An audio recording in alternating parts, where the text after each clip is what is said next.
విజయవాడలో అంబేద్కర్ స్మృతివనం సామాజిక న్యాయ మహాశిల్పంపై దాడికి పాల్పడ్డ కూటమి దోషులను వెంటనే శిక్షించాలని పి గన్నవరం 3 రోడ్ జంక్షన్ వద్ద జెడ్పీ చైర్మన్ విప్పర్తి వేణుగోపాలరావు ఆధ్వర్యంలో కొవ్వొత్తుల నిరసన చేపట్టిన వైసీపీ నాయకులు కార్యకర్తలు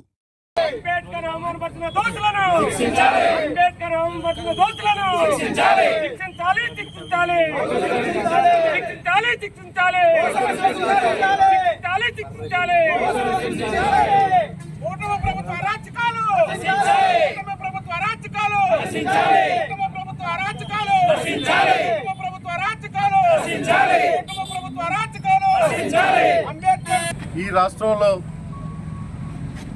స్వాతంత్రం వచ్చిన తర్వాత ఈ రోజు వరకు కూడా ఇటువంటి దౌర్జన్యకాండలు ఎప్పుడు కూడా మనం చవి చూడలేదు.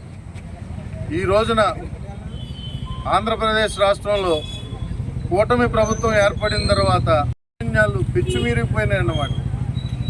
దానికి పరాకాష్ఠగా మొన్న జరిగినటువంటి అంబేద్కర్ స్మృతి వనం దగ్గర ఆ దౌర్జన్యం చేసి శిలాఫలకాన్ని ధ్వంసం చేయడం జరిగింది. అంబేద్కర్ గారిని మనందరం కూడా ఆరాధ్య దైవంగా పూజించుకుంటూ ఇటువంటి స్మృతివనాన్ని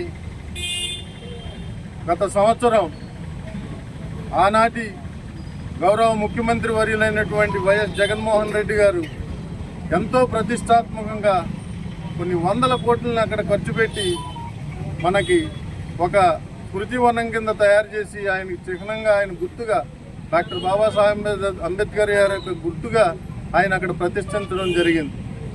అటువంటి దాన్ని మరీ ఘోరంగా హీనాతిహీనంగా ధ్వంసం చేయడానికి వాళ్ళకి చేతులు ఎలా వచ్చినాయి అనేసి కూడా మేము అందరం కూడా ముక్తకంఠంతో కోరుకుంటున్నాం. అదేవిధంగా ఈ దౌర్జన్యకాండలో ఈ హింసలో పాల్గొన్నటువంటి దోషులందరినీ కూడా ప్రభుత్వం వెంటనే స్పందించి వారందరి మీద తగు చర్యలు తీసుకోవాల్సిందిగా, ఈ ప్రభుత్వం యొక్క చిత్తశుద్ధిని నిరూపించుకోవాల్సిందిగా మేమందరం కూడా ముక్తకంఠంతో కోరుతున్నాం.